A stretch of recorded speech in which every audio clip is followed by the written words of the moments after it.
pal. All right. You're a big fan. I actually don't have the rule book here, but... Hello and welcome to the Gamers Table. It's Monday, and we're reviewing Tichu. Oh, did we skip something? Let's try that again, yes. No. I'm just ready to go in there. Look at it. Go! I can't express how much I like this game. This is my favorite card game ever. So over 642 million Chinese play Tichu nearly every day. The goal of the game is very simple. Just get rid of your cards. Tichu is primarily a partnership game for 4. The game comes with 2 complete decks of cards, so players may alternate playing decks when playing with 4 or play with larger groups. The groups, however, should not exceed 10 players. Enjoy this great game. And that's what it says on the back. Because it's good. Tichu, wow, this is probably my favorite of the trick-taking games. I like that there's a good variety of ways of finding tricks. You know, you get your straights, straight flushes, you get your bombs and stuff like that. 3 of a kind, you know, pairs, you know, consecutive pairs, whatever. Well, there are certain strategies in this game. There's certain, like bridge, where you're trying to, I don't know, there's certain rules. I don't know, there's something about it I like, I just can't get it out. We're just both going to stare at you. Talk about this game. Now you're going to let me talk, all right. His head is about as empty as this space. So the game is more or less just a regular deck of cards with slightly different suits, as you'll see in the window down there. I like the risk and reward in Tichu. Big risks, big reward. I like the special cards. I like how powerful having the lead is. There's not a whole lot I don't like about this game. The object of the game is to get rid of your cards. If you think you can go out first, you can declare Tichu before you play your first card. And when you do, you get 100 bonus points for going out first. However, if you don't go out first, you lose 100 points, which is not good. That's why I'm a chicken in this game. I never can tell whether I got a good enough hand to call Tichu. I like the game, but man, just familiarity will help you. Yeah, I gotta play it more often, I suppose. But straight flushes, you get your bombs and stuff like that. 3 of a kind, you know, pairs, you know, consecutive pairs, whatever. You get your special cards in there, the dragon, the phoenix, the 1 and the dog that make it give it a little bit more variety to the cards. You know, so you're not just playing with the normal card deck or anything. You know. So after you're dealt your, I think it's 13 cards. Actually, it might be 14 cards. It'd be 14. You take one of your cards and you pass to the left, pass to the right, pass to your partner who's across the table. Everybody now knows which means your hand could have been good at the start and now it's no good, or all of a sudden, oh, my hand got good because people passed me stuff. Right. You might end up getting a good pair. You might get enough for a bomb. That's 4 of a kind. A bomb is a 4 of a kind or a straight flush of 5 or more. Right. Straight flushes, you get your bombs and stuff like that. 3 of a kind, you know, pairs, you know, consecutive pairs. I forgot what that So you got your dragon here, which is the highest single card. Any trick you take with this, you have to pass to one of your opponents. And the dragon is worth 25 points. The 1 always is the person who leads. They don't have to actually lead the 1, they just have to have the 1. And when you play the 1, you may wish for a card. Not for any of the special cards, just from 2 to ace. And what happens when you do that? Then the next person who can legally play that card must play that card. Right. Thanks. You're welcome. And then you have the dog, which passes the lead to your partner. So it's like, well, I got the lead, now my partner's got the lead. Yeah, because I don't want it. Or if you're trying to help your partner to get out first. Exactly. Yeah. He called Tichu or whatever. And the Phoenix is a wild card. It's worth negative 25 points. It can also be played as a single as 1/2 larger than the previous card that was played. If it was Even played on the dragon, by right? if it was played as if it was led by itself, it would be aha. Oh, yeah. So a 2 could beat it. Oh, actually, Can you I think play that a on 1 top could of the even- dragon? No. No, okay. The dragon is nothing Okay. beats the dragon. That's why I want to make sure. I'm just Hey, that's good. getting it out there for Clarifying. everybody else to hear. Cannot play it on the dragon. Might be a The trick about this game, though, is you play your cards. You can play pairs, you can play triples, you can play full houses, you can play straights. Straight flushes, you get your bombs and stuff like that. Three of a kind, pairs, consecutive pairs, whatever. You could play a sequence of pairs, like a pair of threes and a pair of fours together. And in order to beat whatever is led, you have to actually follow in kind. So if I play a full house, you can't play a four of a kind. Well, actually, yeah, you can play four of a kind. That's fun. But... Did you want to say anything?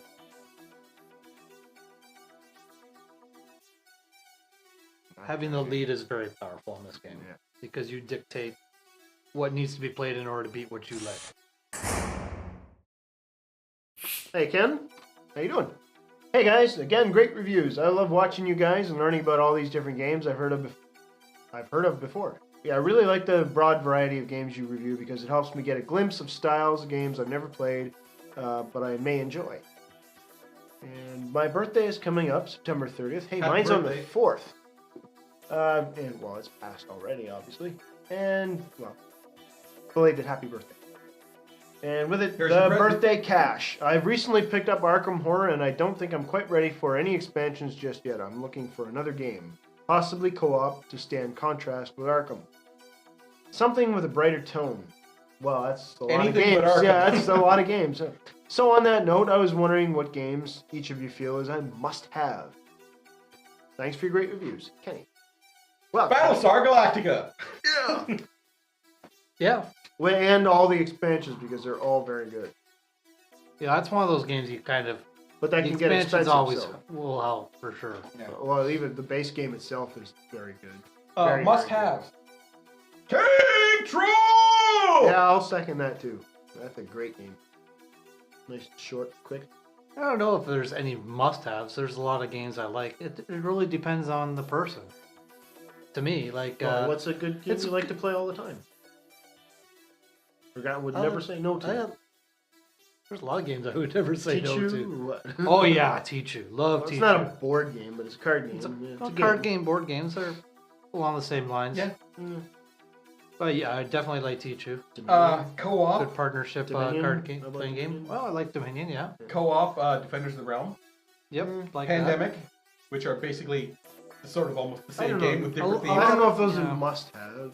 They're good games. For good co-op they're very good games. I'm thinking like with a brighter tone. What's like your favorite game? Probably Battlestar Galactica is my favorite. I enjoy that. Tichu's up there. Tichu. I got lots of. Tichu, I can't just focus on just one game. Oh no, I'm just like. Well, I can. Battlestar Galactica. Yeah, tunnel vision can. Cylon vision.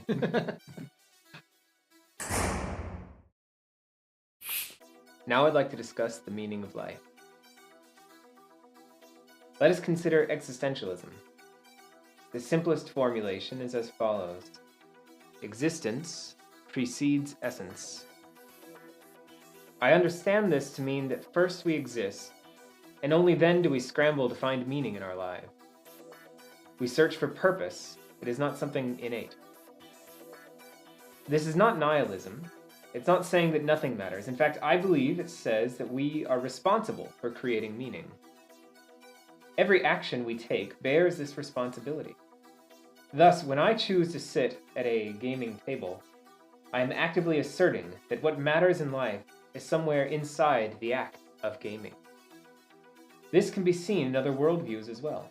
Take Immanuel Kant's categorical imperative, or Christianity's golden rule.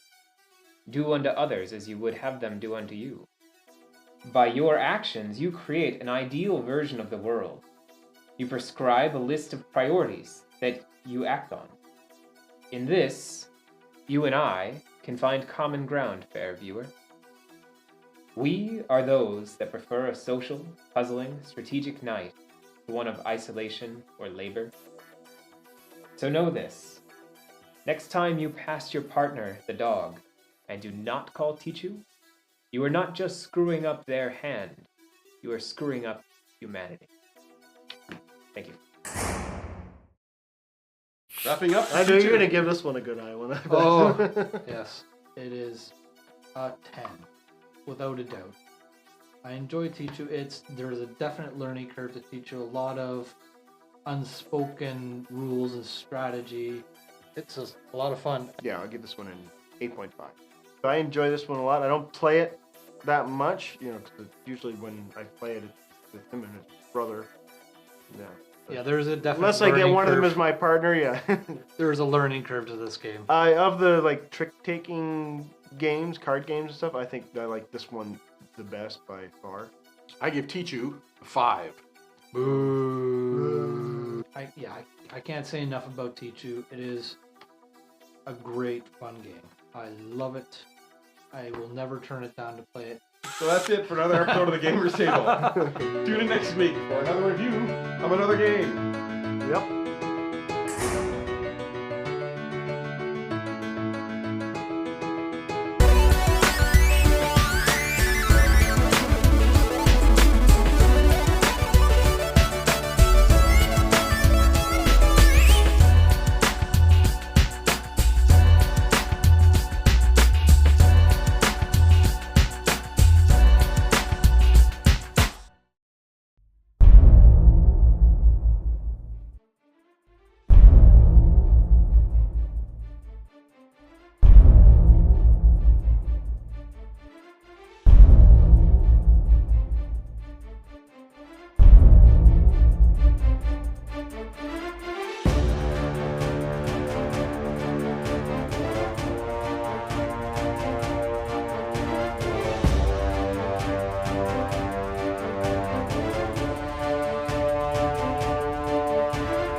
That's one small step for man,